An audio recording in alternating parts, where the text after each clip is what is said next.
সাক্ষাৎকার, বিশেষ কথাবার্তা, সমাজ, রাজনীতি এবং নারীবাদ প্রসঙ্গে লেখালেখি, সাহিত্য তো আছেই। ধন্যবাদ থাকবার জন্য। কিন্তু তখন তো একটা বাস্তবতা হয়েছিল, যে কারণে আপনি দেশ ছাড়তে বাধ্য হয়েছিলেন। দেশ ছাড়তে বাধ্য করেছিল খালেদা সরকার, বাধ্য হয়ে। আমি তো নিজের শখে, আমি ঠিক আছে আমি বিদেশে থাকবো, আমি ওখানে আরাম ভোগ করব, তাই বলে তো আমি দেশ ছাড়িনি, আমাকে বাধ্য করা হয়েছিল দেশ ছাড়তে। এই যে তারপরে দেশে যেতে চাইছি, অন্য মানুষ তো কেউ দেশে যেতে চাইতো না। যে দেশে এতগুলো ফতোয়া দেয়, যে দেশে মানুষ পাশে থাকে না দুঃসময়, সে দেশে কে যেতে চাইবে? কিন্তু তারপরে আমি যেতে চেয়েছি। কিন্তু আমি যে দেশে থাকার অধিকারের জন্য আমি যতদিন বাঁচি ততদিন লড়াই করব, দেশে থাকি বা না থাক, কারণ এটা আমার রাইট। পশ্চিমবঙ্গের জন্য একই জিনিস, কারণ ওখানে আমি থাকতাম, ওখানে আমি ছিলাম, ওখান থেকে আমাকে বের করে দেওয়ার রাইট কারণ নেই। বের করে দিয়েছে কারণ কিছু মানুষ যারা মৌলবাদী, যারা ধর্মান্ধ, যারা মানুষের এই সমাজকে হাজার বছর পিছিয়ে নিতে চায়, তাদের বিরুদ্ধে তো সবাই সরব। আমি সরব হলে অসুবিধে কি? আমাকে বের করে দিতে হবে কেন?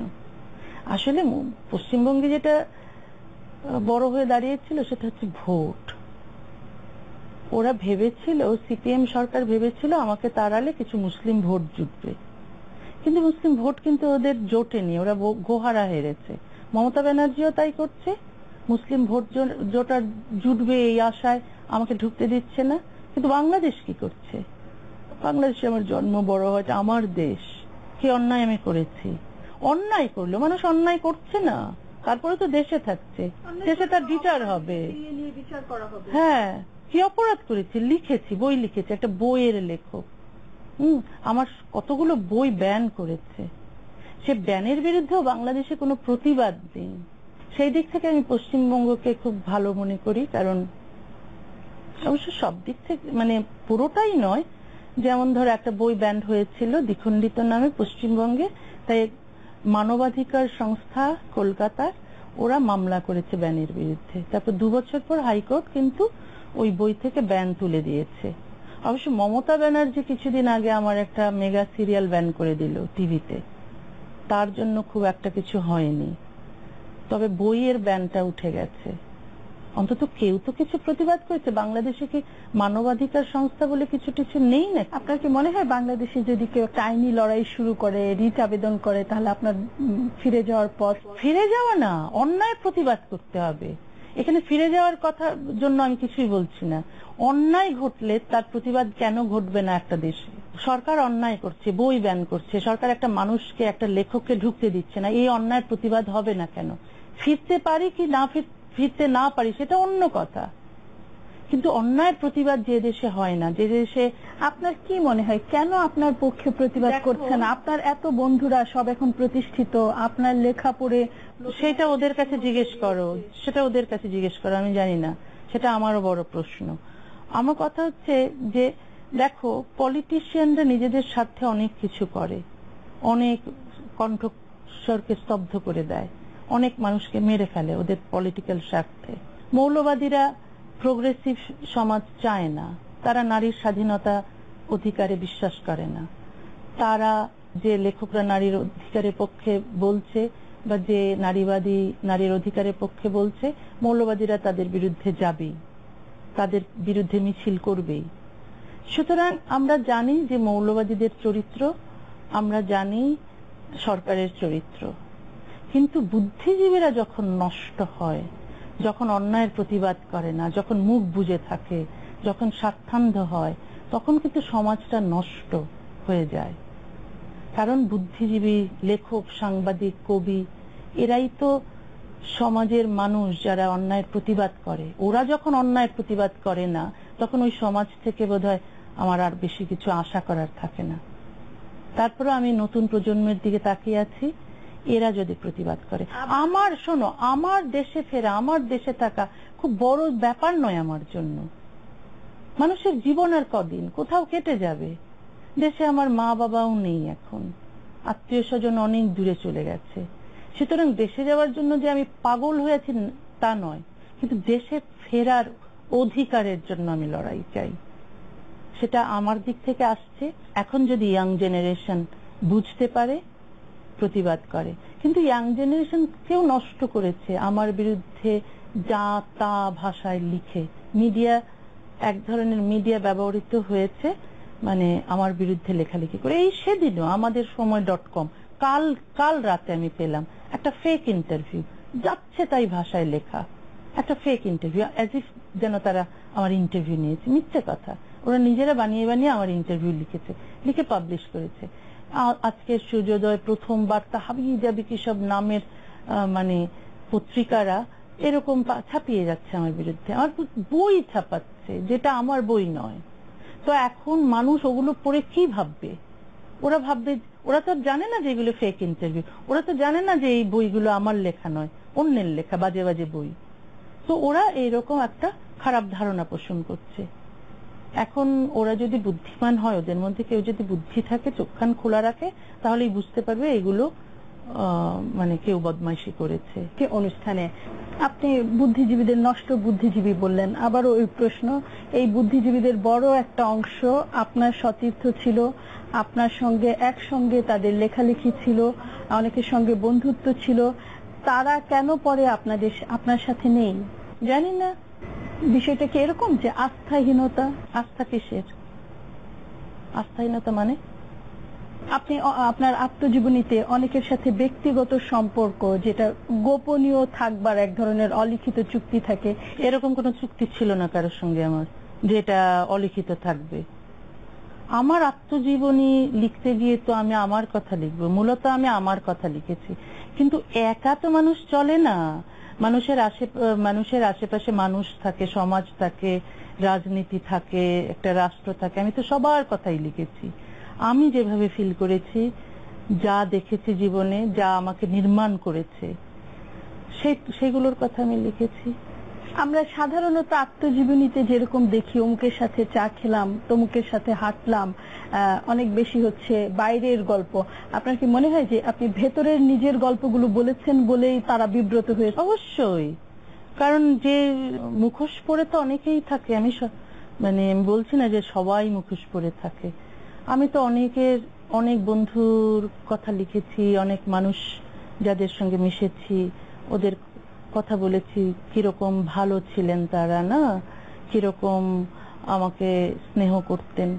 এখন কিছু কিছু মানুষ, তাদের মধ্যে হিপোক্রেসি ছিল, তো আমি সেগুলো তুলে ধরেছি। কিন্তু এরকম নয় যে আমি তাদেরকে খুব অপমান করেছি, তা নয়। কিন্তু আমি যেভাবে বুঝেছি, আমি যেভাবে দেখেছি, যে ঘটনাগুলো, যে অভিজ্ঞতাগুলো আমাকে তৈরি করেছে, সে কথাগুলো তো আমি আত্মজীবনীতে লিখবই। এখানে কাউকে হেয় করার জন্য নয়, বই আমি কাউকে হেয় করার জন্য লিখিনি, কারো বিরুদ্ধে মন্দ কথা বলার জন্য লিখিনি। যাদের সম্পর্কই লিখেছি ঠিক ওই ঘটনাগুলোই ঘটেছে বলে, আর ওই ঘটনাগুলো সিগনিফিকেন্ট বলে আমার জন্য, সিগনিফিকেন্ট ছিল আমার জীবনের জন্য। কারণ অনেক ঘটনা আমাকে খুব আহত করেছে, আমাকে অনেক ভাবিয়েছে, আমাকে নতুন ভাবে ভাবতে শিখিয়েছে মানুষ সম্পর্কে। সেই সব ঘটনাই আমি লিখেছি। শুধু তাই নয়, আহত হয়েছি যেগুলোতে, শুধু তাই লিখেছি তা নয়, আমি যেগুলোতে ইন্সপায়ার্ড হয়েছি, যে মানুষগুলোর সঙ্গে মিশে, সে কথাও লিখেছি। মানে একটা মানুষের জীবনে তো দুঃখ সুখ সবই থাকে, ঘটনা দুর্ঘটনা সবই থাকে, আমি সব কথা উল্লেখ করেছি। এবং আমি সেই সব লেখকদের মতো নই যারা অর্ধেক জীবন লেখে, কিছু লুকোয় কিছু প্রকাশ করে, তা নয়। আমি সব প্রকাশ করেছি, ভালো মন্দ সব প্রকাশ করেছি। এ কি দোষ নাকি ভালো দিক একটা মানুষের? কিন্তু বাংলাদেশ তো এমন সমাজ যে বিয়ের আগে একটা ছেলে বা মেয়ের প্রেম ছিল, এই কথাটাও পরিবার, সমাজ, স্বামী বা স্ত্রী পরস্পর মেনে নিতে পারে না। এখন মেনে নিতে হবে, যা সত্য তাকে মেনে না নেওয়ার মধ্যে তো কোনো গৌরব নেই। সত্য ব্যাপারটাকে মেনে নেব না, এটার মধ্যে তো কোনো গৌরব নেই। গৌরব হবে সত্যটাকে মেনে নেওয়া। যেমন ধরেন বাবা মার সাথে সন্তানের সম্পর্ক একেবারে হচ্ছে, সন্তান তো কোনোভাবেই সাধারণ নিয়মে চাইবে না তার কোনো কথা দ্বারা বাবা মা এই সমাজে কোন রকম সমালোচনার পাত্রে পরিণত হোক, এই সম্পর্ক প্রশ্নবিদ্ধ হোক।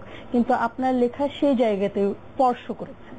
মানে আমার বাবা মার ব্যাপারে, আপনার বাবা মাকে নিয়ে আপনার লেখালেখি, বাবা মার সম্পর্ক নিয়ে অনেকের মনে প্রশ্ন তৈরি হতে সাহায্য করেছে। হ্যাঁ, যা সত্যি তাই লিখেছি। আমার বাবা যেমন মানুষ ছিলেন, তাকে আমি যেমন দেখেছি তা লিখেছি। আমার মা যেমন ছিলেন তাই লিখেছি। লুকিয়ে কি লাভ, লুকোবো কেন? আসলে মানুষগুলো এইরকম মানে একটা আদর্শ ফ্যামিলি তৈরি করলাম আমি মনে মনে। ওই রকম তো সব ফ্যামিলি হয় না আসলে, না? অনেক কোন্দল থাকে, অনেক কলহ থাকে, অনেক বিরোধ থাকে। তো আমাদের ফ্যামিলিতেও ছিল তা। আমার বাবা ডাক্তার ছিলেন, খুব নামী লোক ছিলেন, খুব ভালো মানুষও ছিলেন, একদিক দিয়ে খুব সেকুলার ছিলেন। আমি তো সব কথাই বলেছি। আমার বাবার প্রতি আমার প্রচুর শ্রদ্ধা। আমার বাবা আমাকে মেডিকেলে পড়িয়েছেন এবং আমাকে সবসময় অনুপ্রেরণা দিয়েছেন যেন বড় হই, যেন মানুষ হই, যেন নিজের পায়ে দাঁড়াই। হ্যাঁ, অনেক 15-16 বছর বয়সে অনেক লোক আসতো বিয়ের জন্য। আমার বাবা ওদের তাড়িয়ে দিতেন না, আমার মেয়ে আগে পড়াশোনা করবে, তারপর নিজের পছন্দ মতো বিয়ে করবে। এটা কজন বাবা বলতো সেই অত আগে? সেই জন্য আমার বাবাকে আমি শ্রদ্ধা করি খুব, কারণ ওই সময় আমার বাবার মতো বাবা ছিল না খুব শহরে। কিন্তু আবার বাবার অন্য খারাপ দিক ছিল। আমার মার সঙ্গে ব্যবহার বাবা খুবই খারাপ করতেন। সেই সব কথা তো লিখেছি, আমি সবই লিখেছি, কারণ ওগুলো দেখতে দেখতে আমি বড় হয়েছি। আমার বাড়িতে দেখতাম যে আমার বাবা মার মধ্যে খুব ভালোবাসা শ্রদ্ধা ছিল না, সেটা আমার খারাপ লাগতো। কিন্তু আবার বাবাকে আমার ভালোবাসতাম। আবার মা আমার খুব অসাধারণ মহিলা ছিলেন, খুবই অনেস্ট ছিলেন। আমার মার মতো দয়ালু মানুষ আমি খুব কমই দেখেছি আমার জীবনে। নিজের 500 টাকা থাকলেও সেটা কাউকে দিয়ে দেবেন, 2টো শাড়ি থাকলে একটা শাড়ি কাউকে দিয়ে দেবেন, এরকম ছিলেন। এত মানুষের কথা ভাবতেন। এমন আমি বললাম আমার নানাও এরকম ছিলেন। আমি সবই লিখেছি। কিন্তু আমার মা আবার খুব একটা সময় খুব ধর্মভীরু হয়ে পড়লেন, খুব মানে এই ধর্মের জন্য এমন এমন এমন হয়ে গেলেন যে অনেক সময় অনেক ইরেশনাল কাজ করতেন, যেগুলো আবার আমার ভালো লাগতো না। তো এইগুলো লিখবো না কেন? এগুলো দেখতে দেখতে আমি বড় হয়েছি। আমি যখন আত্মজীবনী লিখবো ভেবেছি, আমি তো সব কথাই লিখবো। আমি তো অন্যদের মতো নাকি, অন্য লেখকদের মতো বানিয়ে বানিয়ে ভালো ভালো কথা নিজের নামে জীবনে ঘটেছে বলে বড়াই করব? না, আমি ওরকম নই। শুরু থেকে আমি ওরকম নই। আমি সত্য কথা বলার মানুষ। আমার নিজের বাবা মা যাদেরকে আমি এত ভালোবাসি তাদেরকেও আমি ছেড়ে দিইনি। যেখানে তাদের আমি দেখেছি যে অন্যায় হচ্ছে কিছুর, সেখানে আমি সেই সব লিখেছি। তার মানে অন্যায় প্রতিবাদ করেছি আমি। এই লেখালেখি তো আপনাকে একভাবে বন্ধুহীন করে দিয়েছে। সত্য কথার জন্য যদি বন্ধুহীন হতে হয় তাহলে বন্ধুহীনই হওয়া ভালো। আর যারা সত্যিকার বন্ধু তারা কিন্তু কাছে আসবে। যারা ফেক বন্ধু ওরা চলে যাবে। ও সত্যি কথা বলেছে, এখন চলে যাব, ওর কাছে যাব না, হ্যাঁ, ওর বন্ধু হয়ে থাকবো না। এটা তো আসলে সত্যিকার বন্ধু নয় ওরা। এবং দুঃসময় এলে কিন্তু মানুষ চিনতে পারে কে সত্যিকারের বন্ধু, কে সত্যিকার বন্ধু নয়। আমার জীবনে বারবার দুঃসময় এসেছে। আমি প্রমাণ পেয়েছি কারা আমার সত্যিকারের বন্ধু, কারা আমার আসলে বন্ধু নয়। এবং বইয়েতে তো আরো বেশি প্রমাণ পেলাম, কারণ বইয়ে আমি সত্য কথা লিখেছি বলে অনেকের রাগ হয়েছে। হ্যাঁ, অনেকের রাগ হয়েছে, বলছে অলিখিত চুক্তি। কারোর সঙ্গে অলিখিত চুক্তি থাকে না। আত্মজীবনী লিখছি, আমি সব কথা লিখবো। অত অলিখিত, তারা যদি এত সাধু লোক হতো তাহলে লুকিয়ে লুকিয়ে কাজ করে কেন? যে কথা মানুষ জানাজানি হলে তাদের অসম্মান হবে ভাবে, তাহলে এই অসম্মানের কাজ তারা করে কেন? জেনে বুঝে এই জন্য করে যে এগুলো লুকোনো থাকবে, প্রকাশ হবে না। তাহলে কেমন ধরনের লোক তারা বলো? আমি কোনো কাজ করেছি তাতে তো আমার কোনো কাউকে জানাতে অসুবিধে হয় না। আমি তো জানিয়েছি বাংলাদেশের মতো কনজারভেটিভ দেশে কি হবে তা জেনেও তো আমি লিখেছি আমার সম্পর্কের কথা। হ্যাঁ, যারা নিজেদের অসম্মান নিয়ে ভাবছে তারা আমার চেয়েও খুব বড় কেউ, সম্মানিত কেউ। সারা পৃথিবীতে এত সম্মানিত হয়েছে তারা আমার মতো, তাহলে আমি নিজের সম্মানের কথা ভাবিনি কেন? আসলে মিথ্যে কথা বলে নিজের সম্মান অর্জন করা যায় না। সত্য কথা বলো, তাতেই সম্মান থাকবে, ভালো মানুষের কাছে সম্মান থাকবে। আর খারাপ লোক কি সম্মান দেখালো কি দেখালো না, তাতে আমার বইয়েই গেল। বাংলাদেশকে কি এখনো একটা কনজারভেটিভ মৌলবাদী রাষ্ট্র মনে করেন আপনি? তাই তো, প্রোগ্রেসিভ লোক আছে, কিন্তু সংখ্যায় তো কম। কেন আপনার এরকম মনে হয়? সাধারণ মানুষের মধ্যে তো মৌলবাদী ধ্যান ধারণা প্রচুর আছে। যেমন ধরো, আমি খুব বেশি ভেতর থেকে জানি না, তবে একটু আধটু যা দেখি, যেমন ধরো আমি যখন স্কুলে পড়তাম, আমাদের পুরো স্কুলে একটা মেয়ে শুধু বোরখা পরতো, তাও আবার লুকিয়ে পরতো। এসে গেটের কাছে এসে বোরখাটা ঝুড়িতে রেখে দিত, সবাই হাসাহাসি করতো তাকে নিয়ে। আমি যখন মেডিকেলে পড়তাম, হিজাব বা বোরখা এইসব কোনো মেয়েই পড়েনি, সবাই মেডিকেলে পড়াশোনা নিয়ে ব্যস্ত ছিল। তারপর কোনো ছেলেও টুপি পরে আসতো না মেডিকেল কলেজে। এখন কিছু রজত জয়ন্তীর উৎসব হচ্ছে বা গেট টুগেদার হচ্ছে, যখন দেখি 90% মেয়ে এবং 90% ছেলে দেখি মাথায় টুপি, মাথায় হিজাব, এইসব দেখে তো আমি অবাক হয়ে যাই। টুপি হিজাব মানেই কি মৌলবাদিতা? ধর্মান্ধতা তো অন্তত। আচ্ছা দেখো, এই যে এখন গাজায় যে হচ্ছে অত্যাচার হচ্ছে, সন্ত্রাস চলছে ইসরায়েলের, তার আমি বিরোধিতা করছি। আমি পারসিকিউটেড মানুষদের পাশে দাঁড়াই, অত্যাচারিত হচ্ছে যারা, তাদের পাশে দাঁড়াই। ইহুদিরা যখন অত্যাচারিত হয়েছিল নাৎসি জার্মানি দ্বারা, আমি সবসময় ইহুদিদের পক্ষ নিয়েছি, কারণ তারা অত্যাচারিত। সেই সময় তো আমি ছিলাম না, পরে যখন আমি জেনেছি, পড়েছি এইসব। এখন যা হচ্ছে দেখো, বাংলাদেশে হিন্দুরা অত্যাচারিত হয়েছে, তাদের পাশে আমি দাঁড়িয়েছি, আমি বই লিখেছি। পাকিস্তানে খ্রিস্টানরা অত্যাচারিত, খ্রিস্টানদের পাশে আমি দাঁড়িয়েছি। মুসলিমরা অত্যাচারিত হয়েছে গুজরাটে, এখানে আমি মুসলিমদের হেল্প করেছি, সাহায্য করেছি, তাদের পাশে দাঁড়িয়েছি, তাদের পক্ষে কথা বলেছি। প্যালেস্টাইনে মুসলমানরা অত্যাচারিত হচ্ছে, ওদের পাশে দাঁড়িয়েছি। ইসরায়েলি একটা সন্ত্রাসী রাষ্ট্র, তা বলছি। এখন আমি ইসলাম ধর্ম, হিন্দু ধর্ম, খ্রিস্টান ধর্ম, জুইশ ধর্ম, কোনো ধর্মেতে আমি বিশ্বাস করি না, কিন্তু আমি মানুষের পক্ষে দাঁড়াই, তার যে ধর্মই হোক। সেই মানুষ যদি অত্যাচারিত হয়, তাকে আমি ডিফেন্ড করব জীবন দিয়ে হলেও, সে হিন্দু হোক, মুসলিম হোক, খ্রিস্টান হোক, ইহুদি হোক। সুতরাং আমার এই স্ট্যান্ডটা খুব পরিষ্কার। এটা মানুষ, আমি জানি না বাংলাদেশের মানুষ কতটুকু জানে, ওরা তো বই পড়ে না। যারা সমালোচনা করে আমার, যারা নিন্দা করে, তাদের জিজ্ঞেস করে বই পড়েছে কিনা, বই পড়েনি। তসলিমা নাসরিন, ধর্ম নিয়ে আপনার আক্রমণাত্মক লেখালেখি মানুষের ধর্মীয় অনুভূতিতে তো আঘাত করে। পৃথিবীতে সবসময় মানুষের অনুভূতিতে আঘাত লেগেছে, যদি আঘাত লাগাই বলো। যখনই মানুষ সমানাধিকারের কথা বলেছে নারী পুরুষের, তখনই একদল যারা নারী পুরুষের সমানাধিকারে বিশ্বাস করে না, তাদের মনে আঘাত লেগেছে যে এটা কি। যারা গণতন্ত্রে বিশ্বাস করে না, তুমি যদি গণতন্ত্রের কথা বলো, তাদের মনে আঘাত লাগবে। তাই বলে কি তুমি গণতন্ত্র আনবে না?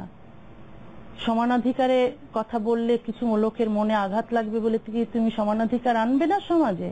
এই যে বিশ্বে যখন মেয়েদের ভোটাধিকার ছিল না, তখন মেয়েরা ভোটাধিকারের জন্য রাস্তায় নেমেছে, সেই কত বছর আগে। তখন কিছু লোক ওদেরকে মেরেছে, পিটিয়েছে, জেলে ভরেছে। মেয়েরা ভোটাধিকার পাবে? তাদের ধর্মীয় অনুভূতি বলো, তাদের পুরুষিক অনুভূতি বলো, সবকিছুতে আঘাত লেগেছিল। কিন্তু তাতে কি থেমেছে?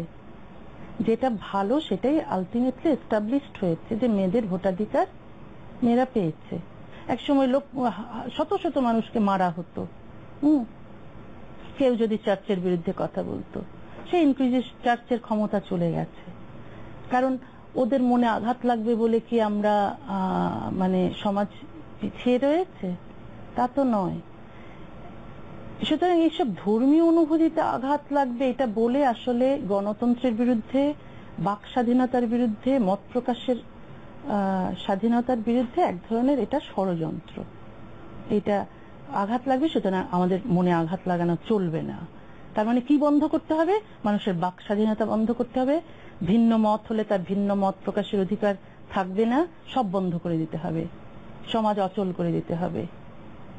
যারা মানুষের ধর্মীয় অনুভূতিতে আঘাত লাগবে এই বলে বই ব্যান করে, সিরিয়াল ব্যান করে, যারা ফিল্ম ব্যান করে, যারা ফেসবুকে কিছু লিখলে তার বিরুদ্ধে তাকে অ্যারেস্ট করে, তারা আসলে একটা অন্ধ, একটা বর্বর সমাজের কাছেই ফিরে যায়।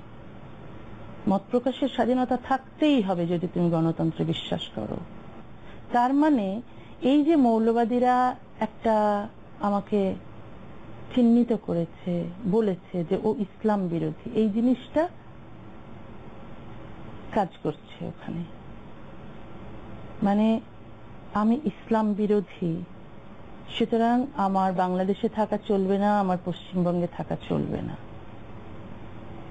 আরে আমি একটা লেখক, আমি নারীর স্বাধীনতার কথা লিখি, নারীর বিরুদ্ধে যত নির্যাতন হয় তার বিরুদ্ধে আমি প্রতিবাদ করি।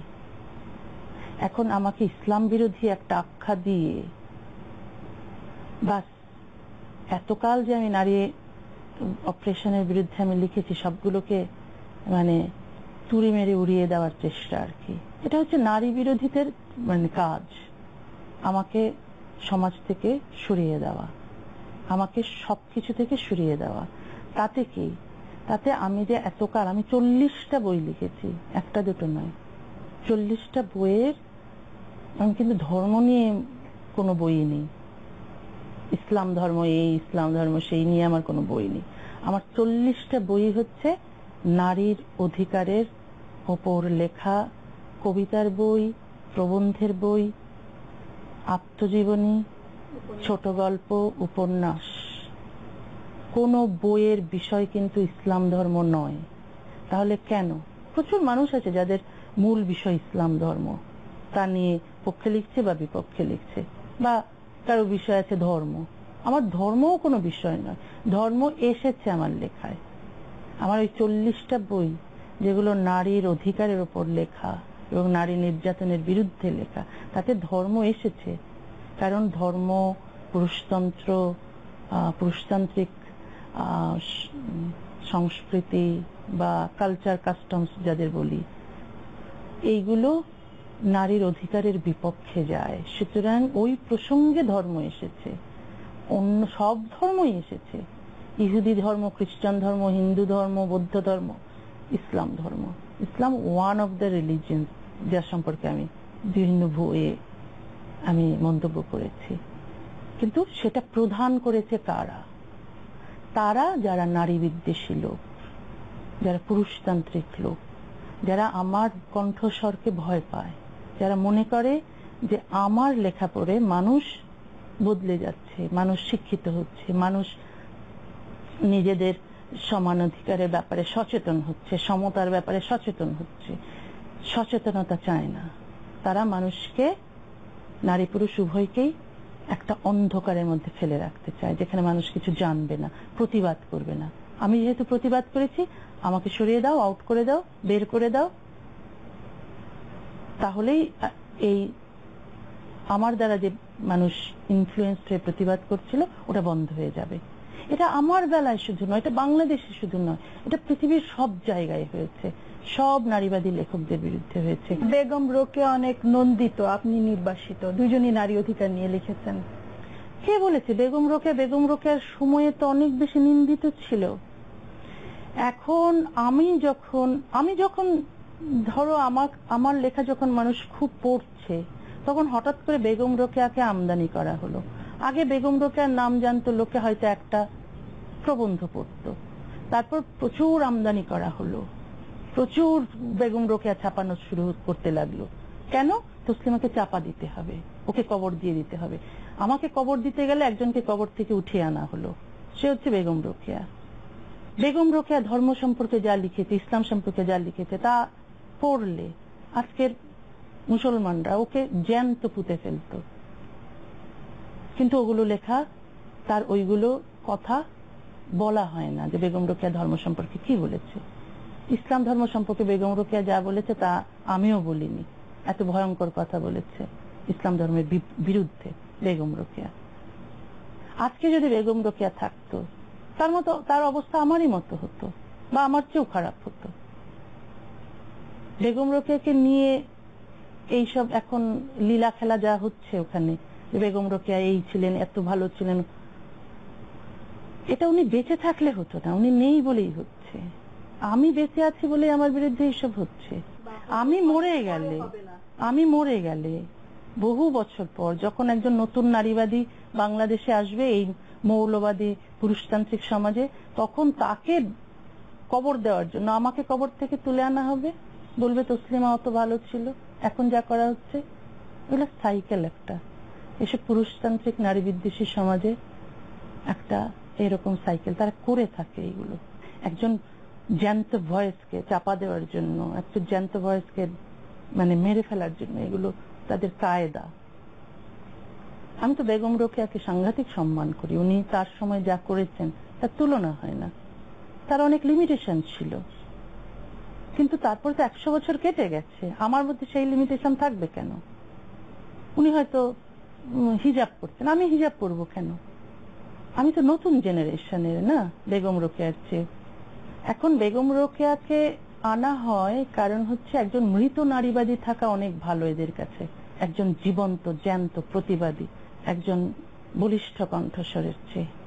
লেখক তসলিমা নাসরিনের মুখোমুখি ৭১ টেলিভিশন বিশেষ এই আয়োজনে থাকুন আমাদের সাথে। নিচ্ছে একটা বিরতি।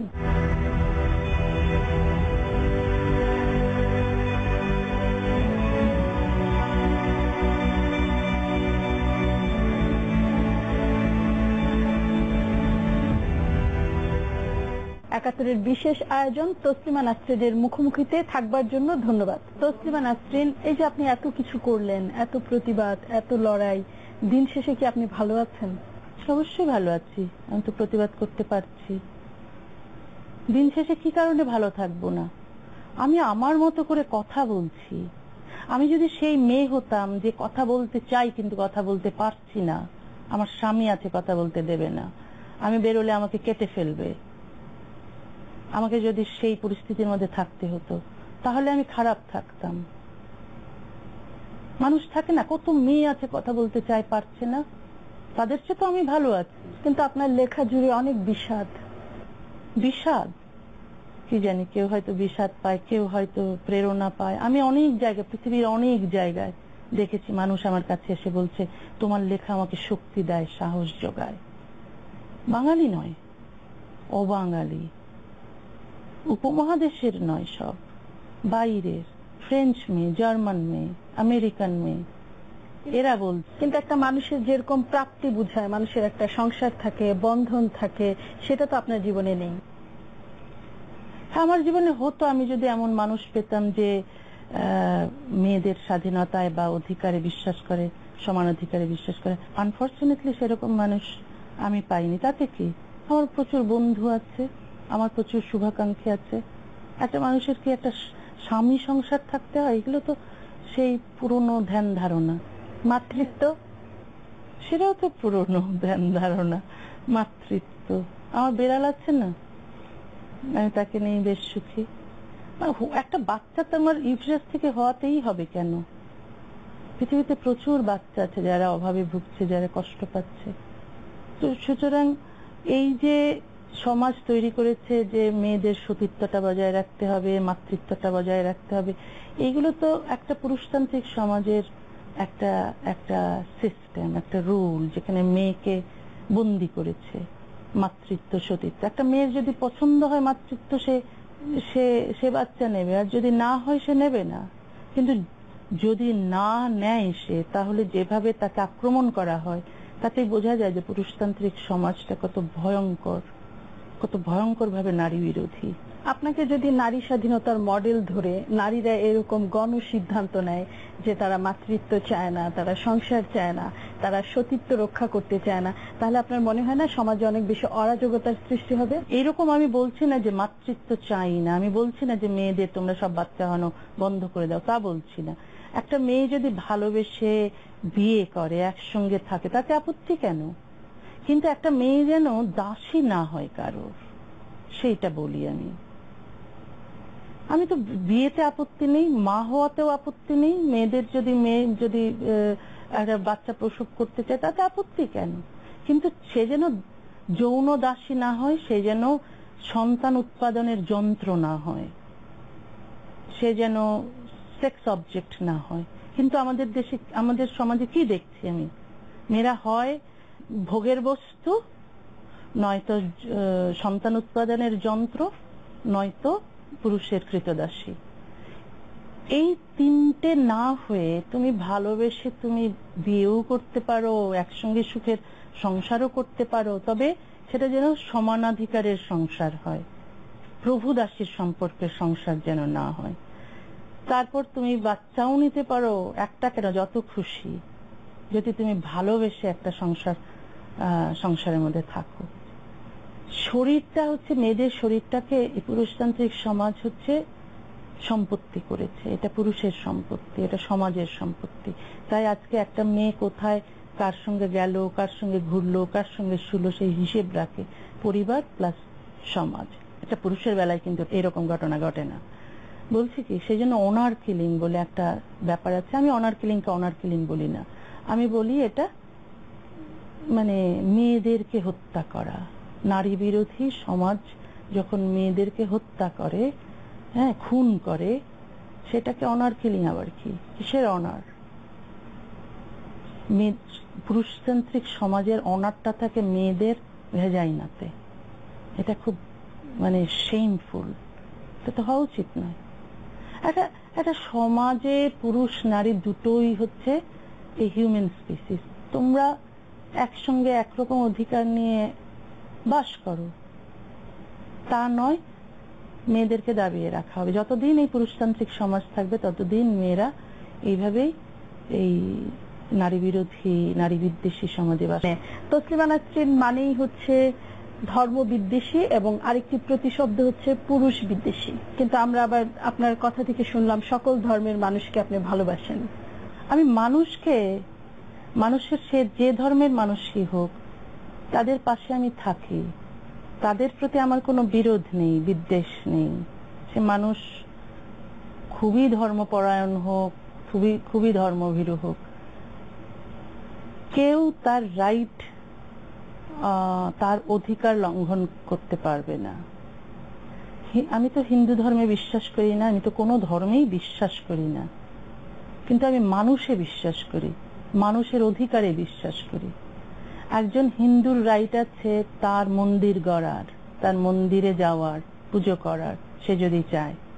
একজন মুসলমানের অধিকারে আমি বিশ্বাস করি, যে অধিকার তার থাকবে মসজিদে যাওয়ার এবং নামাজ পড়ার। সেই অধিকারের জন্য আমি ফাইট করব। এই যে আমি লজ্জা লিখেছি, ওখানে যে মন্দির ভাঙা হয়েছে তার প্রতিবাদ করেছি আমি। কেন? আমি কি ধর্মে বিশ্বাস করি না? হিন্দু ধর্মের প্রচুর ব্যাপার আছে যেগুলো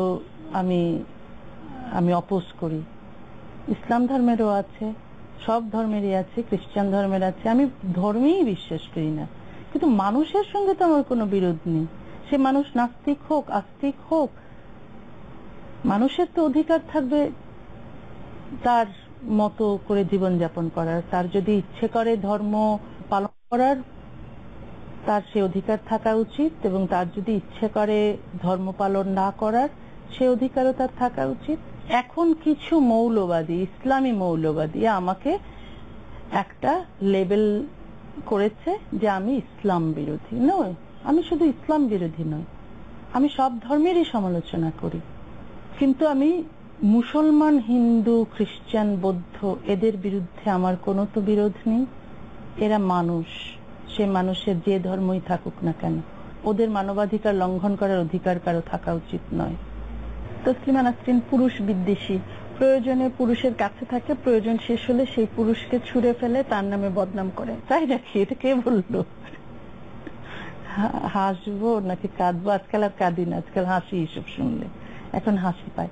একসময় যখন বয়স অল্প ছিল এসব শুনতাম, এগুলো তো নতুন কথা না, সেই লেখালেখির শুরুতে শুনছি, তখন খুব কষ্ট পেতাম, কাঁদতাম, চোখের জলে বালিশ ভিজতো, এখন হাসি।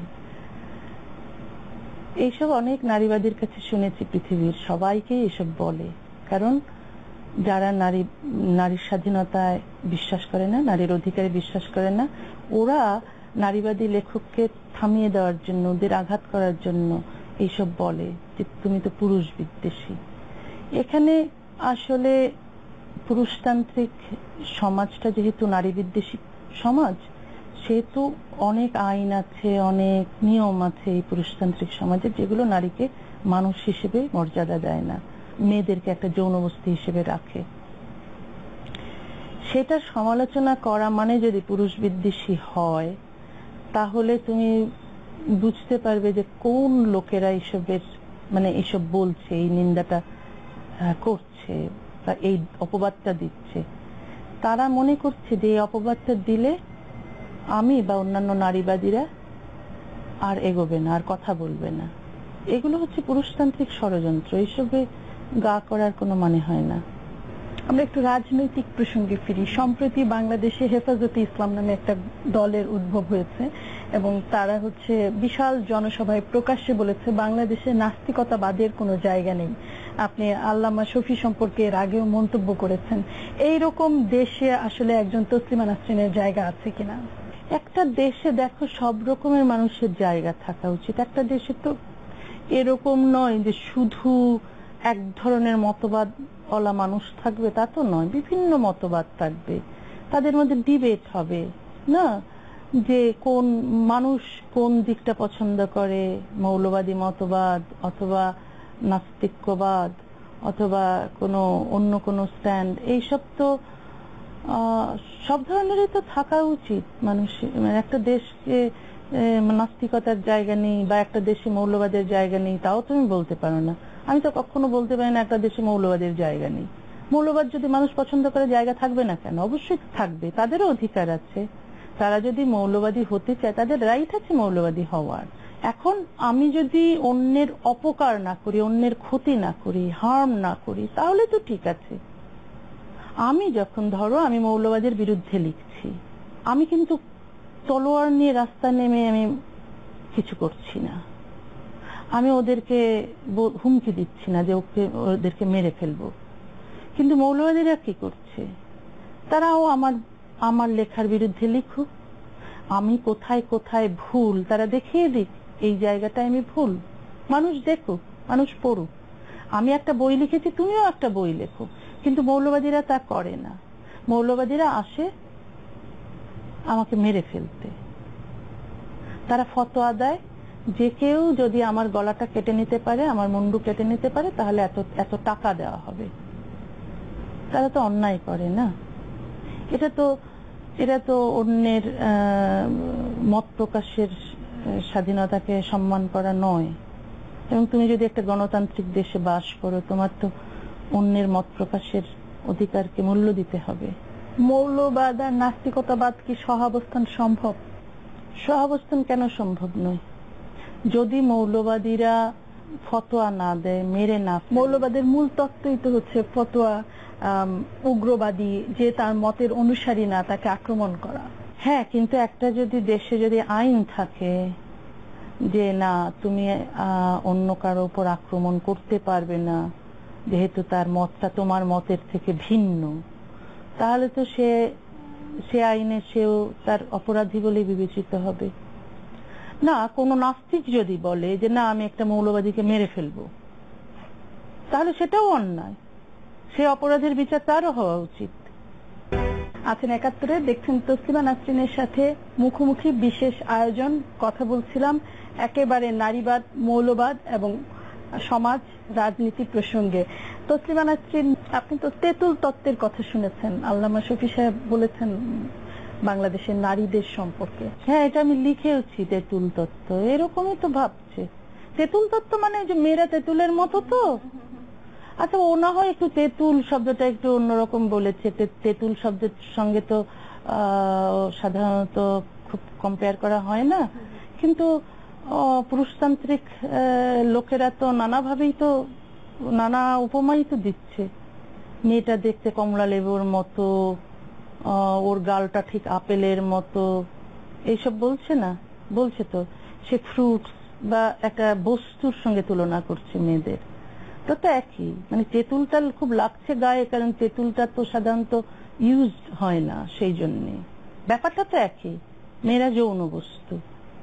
কিন্তু এটা যখন কেউ বলে মেয়েদেরকে প্রকাশ্যে, তখন তো নিশ্চয়ই সেটা বললে কি, জিনিসটা তো প্র্যাকটিস হচ্ছে বাংলাদেশের সমাজে। তুমি এত আল্লামা শফির উপর এত রাগ করছো কেন? জিনিসটা তো সবাই প্র্যাকটিস করছে বাংলাদেশের সমাজে, বললে আপত্তি কেন? মেয়েরা দেখতে এই ফ্রুটসের মতো, সুতরাং একে ঢেকে রাখলে ভালো, তাই না? বোরখা পরার কি, হিজাব পরার কারণটা কি? ঢেকে রাখো, সুন্দর জিনিস, একে খাওয়া যাবে। হ্যাঁ, তাহলে এই প্রপার্টিটা যাক, সে ভোগ করবে, অন্যরা দেখবে না। এইসব ব্যাপারের জন্য তো সবকিছু। মেয়েরা ঘরে থাকো, পর্দা করো, ব্যাপারগুলো তো এইটাই, তেঁতুলের মতো মেয়েরা। তো ওগুলো যদি মানো, তাহলে এই কথা শুনলে খারাপ লাগে কেন? সমাজে প্র্যাকটিস হচ্ছে না? মেয়েদেরকে সমান অধিকার আছে বাংলাদেশে, কেন নেই? মেয়েদের ঘরে থাকতে হবে, মেয়েদের সতীত্বটা বজায় রাখতে হবে, তাই না? ব্যাপার তো তেঁতুলের মতোই ঘটনা। এই যে এইখানে হিপোক্রেসি, তোমরা এটা প্র্যাকটিস করছো কিন্তু এটা শুনতে খারাপ লাগছে। ভারতে এখন মোদির বিজেপি সরকার, এটা কি নতুন ধরনের কোন সংকট তৈরি করবে নাকি সম্ভাবনা তৈরি করবে? মোদি অনেক প্রভাবশালী একজন প্রধানমন্ত্রী এই অঞ্চলের জন্য, তার কাছে কি কোন ধরনের আবেদন করবেন কিনা? কারণ আমরা জানি ভারত বাংলাদেশকে নানানভাবে প্রভাবিত করতে পারে আপনাকে দেশে ফিরিয়ে নেওয়ার জন্য। জানি না এটা কতটুকু প্রভাবিত। আমি বললেই বা একটা ভারত সরকার সেটা শুনবে কেন? আমি বলবো আপনি এটা বলুন। একজন ব্যক্তির জন্য ভারত সরকার সেই একজন আরেকটা দেশের কাছে বলবে? আমার মনে হয় না। আর আমি এইখানে একটা জিনিস আমি দেখেছি, অপোজিশনে থাকাকালীন মানুষ যেই সব কথা বলে, কিন্তু ক্ষমতায় যাওয়ার পর বা সরকার হওয়ার পর কিন্তু তা করে না। মোদি কিন্তু মুসলিম বিরোধী কোনো কথা বলেনি, বা মোদি আগে যা করেছেন বলেছেন তা কিন্তু নির্বাচনের সময় আমরা শুনিনি মুখে। হিন্দুত্ববাদ এই কথাগুলো উনি বলেননি। সম্ভবত ক্ষমতায় যাওয়ার আগে আগে অনেকটাই তিনি নিজেকে শুধরে নিয়েছেন। তার মানে নরেন্দ্র মোদীকে নিয়ে আপনি কিছুটা আশাবাদী? এখন পর্যন্ত তো আমি এমন কিছু দেখিনি যে কারণে মানুষ ভয় পেত যে মুসলিম নিধন শুরু হয়ে যাবে, তা কিন্তু আমি কোনো সম্ভাবনা দেখছি না, বা আমার মনে হয় না যে উনি তা করবেন। কারণ উনি তা করলে সারা পৃথিবী থেকে নিন্দা পাবেন। তা করবেন কেন? তার তো একটা বড় সময়ের জন্য তিনি ক্ষমতায় থাকবেন আশা করছেন। ওই রকম মুসলিমদের উপর অত্যাচার শুরু হয়ে গেলে, মুসলিম নিধন শুরু হয়ে গেলে তিনি তো ক্ষমতায় এইভাবে থাকতে পারবেন না তার। সুতরাং আমার মনে হয় না যে তিনি, মানুষ যা আশঙ্কা করেছিল মোদির সম্পর্কে সেটা ঘটবে বলে আমার কিছুতেই মনে হয় না। তসলিমা নাসরিন, লেখকের জীবন এবং ব্যক্তি জীবন কখনো কখনো এক হয়ে গিয়েছে আপনার ক্ষেত্রে? হ্যাঁ, আসলে আমি যা লিখি তা আমি বিশ্বাস করি, তা আমি যাপন করি। এটা অনেক চাপের না? না, তুমি যদি সৎ হও তাহলে কোনো চাপ নেই। তুমি যদি অসৎ হও তাহলে তুমি লিখবে একরকম, জীবন যাপন করবে আরেক রকম। এরকম লেখক আছেন আমি জানি, যারা যা লেখেন তা বিশ্বাস করেন না, কিন্তু আমি সেরকম হতে পারি না। আমি যা লিখি তা বিশ্বাস করি বলেই লিখি, আর আমি যা জীবন যাপন করি তা আমি বিশ্বাস করি বলেই যাপন করি। প্রায় 4 দশক ধরে আপনার লেখালেখি, লেখার এক একটা বাঁক খুঁজে পান কিনা, দেখতে পান কিনা? দেখো, আমি লেখালেখি শুরু করেছি 73 সাল থেকে। তখন থেকে আমার লেখা কবিতা লিটল ম্যাগাজিনে বের হতো। 78-এ আমি একটা কবিতা পত্রিকা সম্পাদনা করি, পাবলিশও করি। তারপর যখন 80s আমি যখন মেডিকেলে পড়ি, তখন আমার পক্ষে সম্ভব ছিল না চালিয়ে যাওয়া, তবে অনেক বেরিয়েছিল, ত্রৈমাসিক পত্রিকা ছিল সেটা। সেই তখন আমার 17 বছর বয়স যখন আমি কবিতা পত্রিকা এডিট করি বা পাবলিশ করি। তারপর মেডিকেলে 3rd ইয়ারে এসে আমার বন্ধ করে দিতে হলো। তারপর যখন পাশ করলাম, ডাক্তার হলাম, তখন থেকে আবার লেখালেখি পুরো দমে শুরু করেছি। তখন একটা কবিতার বই বের হলো, আমার প্রথম কবিতার বই বেরিয়েছে 1986 সালে। তারপর 1989 সালে বেরিয়েছে দ্বিতীয় কবিতার বই নির্বাসিত বাহিরে অন্তরে। তখন থেকে তো আমি লিখি, পত্রিকায় কলাম লিখি, সেই 86 সাল থেকেই কলাম লিখি, 86, 87, 88, 89।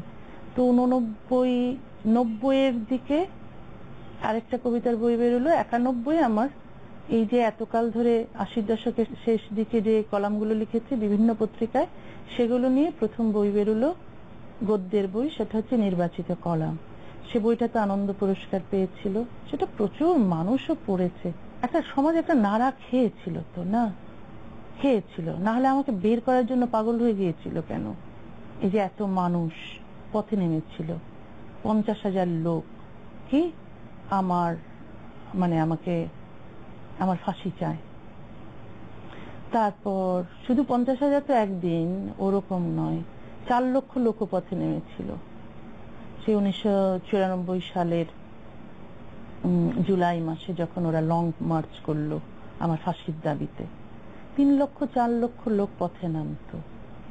মানে একটা মানুষকে মেরে ফেলার জন্য সমস্ত দেশটায় হরতাল ডাকা হলো, গাড়ি ঘোড়া বন্ধ থাকলো, অফিস আদালত বন্ধ রইল, 7 দিন টানা হরতাল হলো। কি একটা মেয়েকে মেরে ফেলতে চায়, কি ওর লেখা আমাদের পছন্দ নয়, ওর মত আমাদের পছন্দ নয়। তারপর শেষে কি হলো, খালেদা সরকার আমার বিরুদ্ধে মামলা করলেন।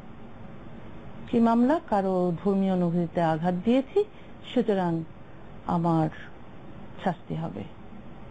তখন তো আমি হাইডিং এ চলে যেতে বাধ্য হলাম। আমার লয়ারই বলেছিলেন, আমি বলেছিলাম আমি ফেস করব, পুলিশ আসুক, অ্যারেস্ট করুক। বললো না, এটা ধর্মীয় অনুভূতির ব্যাপার, তোমাকে মেরে ফেলতেও পারে, পুলিশরাই মেরে ফেলবে, আর যদি জেলে নিয়ে যায় জেলের লোকেরাই মেরে ফেলবে। তখন ওই হাইডিং এ থাকতে হলো আমাকে 2 মাস, 1994 সালের জুন জুলাই। তারপর অগাস্ট মাসে তো সরকার বেরই করে দিল। সরকার বের করে দিল কিভাবে? সরকার বের করে দিল, তুলে নিয়ে গিয়ে প্লেনে উঠিয়ে দিল চলে যাওয়ার জন্য। আর আমাকে বেল দেওয়া হয়েছিল এই শর্তেই যে আমাকে বেরিয়ে যেতে হবে, এটাও ছিল। তখন আমাকে আর কেউ আশ্রয় দিচ্ছিল না, কারণ 2 মাস তো একটা জায়গায় ছিলাম না, অনেকগুলো জায়গায় আমাকে রাখা হয়েছিল, এক একটা বাড়িতে বেশি দিন করে নয়, তো বাড়িও পাওয়া যাচ্ছিল না। তুমি যদি আমার বই সেই সব অন্ধকার পড়ো, তাহলে ওই সময়ের 2 মাসের সেই ভয়ঙ্কর দিনগুলোর কথা দেখতে পাবে, সেই সব অন্ধকার।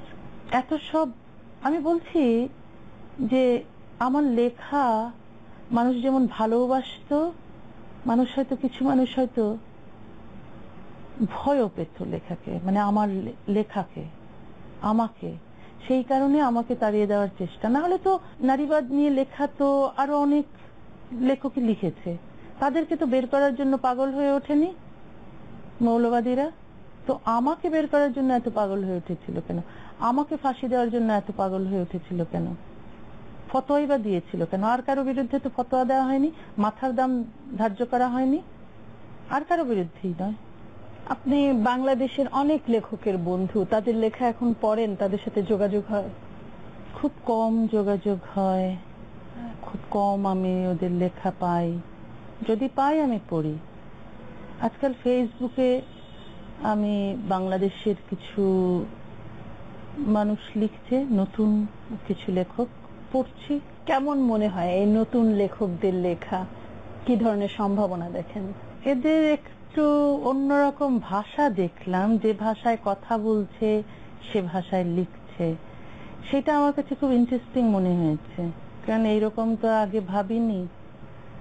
কারণ আমরা যে ভাষায় লিখি সে ভাষায় তো কথা বলি না, বিশেষ করে একেবারে ঘরে বন্ধুদের সঙ্গে, বিশেষ করে বাংলাদেশে অন্যরকম আঞ্চলিক উচ্চারণ আছে, তারপর কথ্য ভাষা আছে। কথ্য ভাষার লেখার ভাষা তো বাংলাদেশের পার্থক্য আছে, কলকাতায় হয়তো নেই। সেই কথ্য ভাষাটাকে যে নিয়ে আসছে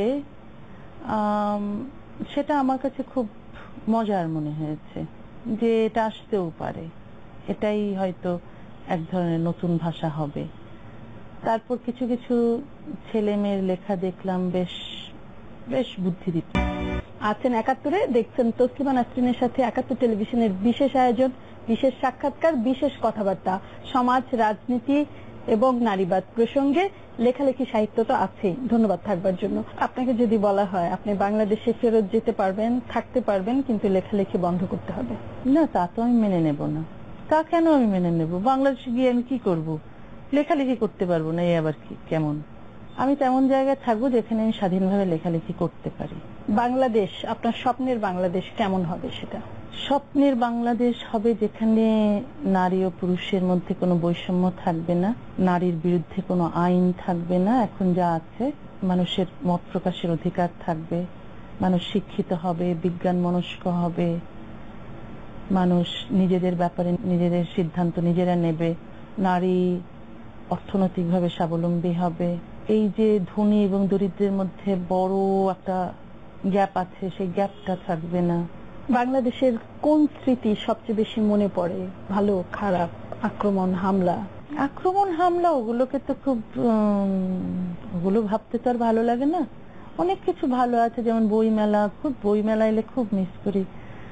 ফেব্রুয়ারিতে সবসময় যেতাম বইমেলায়, তো মানুষ লাইন ধরে সেই দাঁড়াতো, বই কিনতো, অটোগ্রাফ দিতাম। তোমরা তো তখন খুব ছোট বোধহয়, তো একটা সময় সেই রকম ছিল, প্রচন্ড জনপ্রিয়তা ছিল।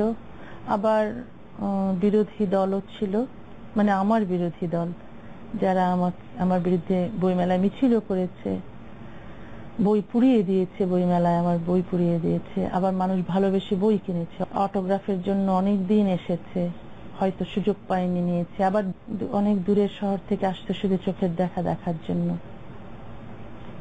অনেক মেয়েরা এসে কাঁদতো যে তুমি আমার মনের কথা বলেছো, তুমি লেখা চালিয়ে যাও, তোমার লেখা আমাকে অনেক, আমার গল্প বলেছে, তুমি তোমার গল্প বলেছো, আসলে ওগুলো আমার গল্প, এগুলো বলেছে, এগুলো আমাকে প্রেরণা দিয়েছে।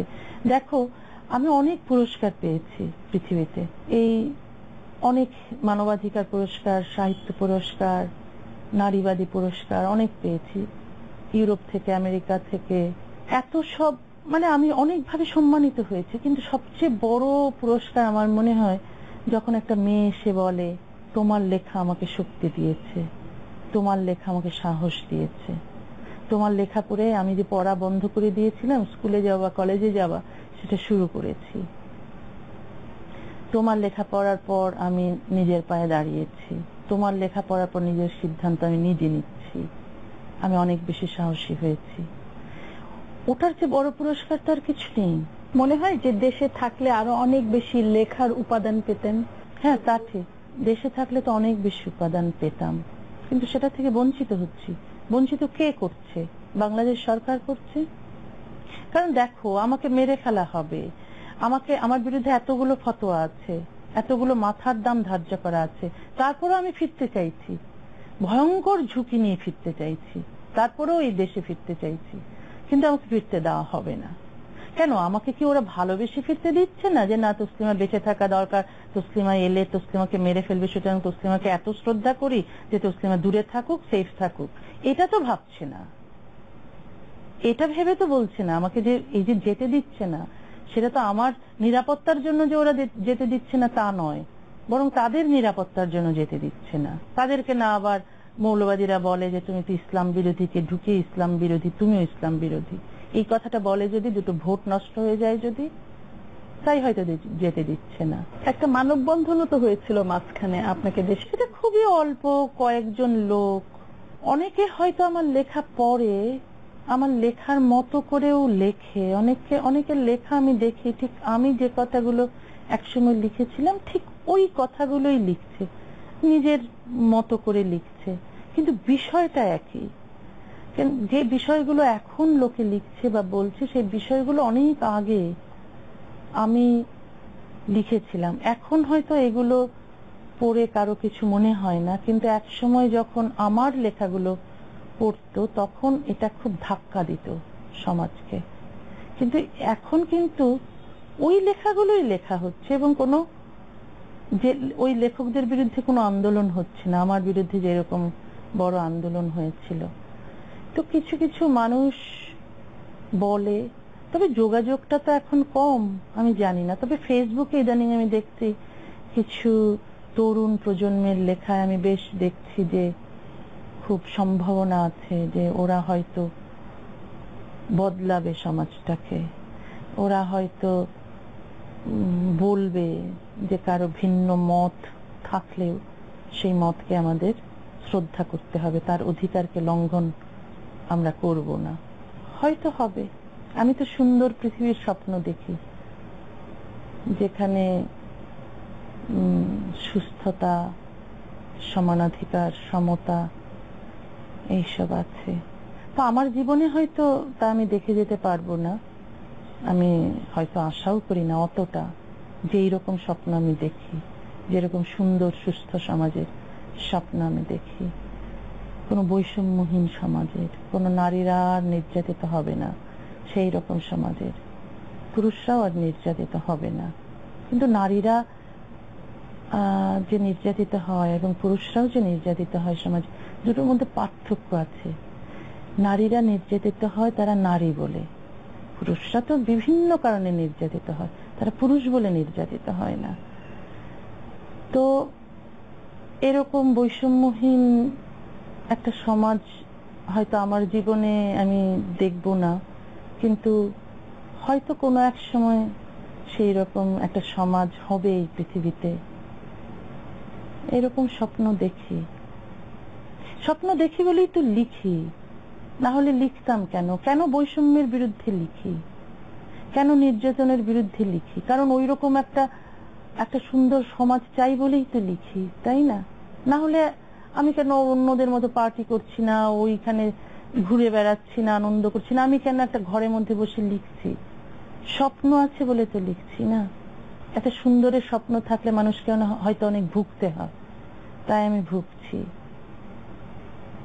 কিন্তু এতে যে আমি আক্ষেপ করছি তা নয়।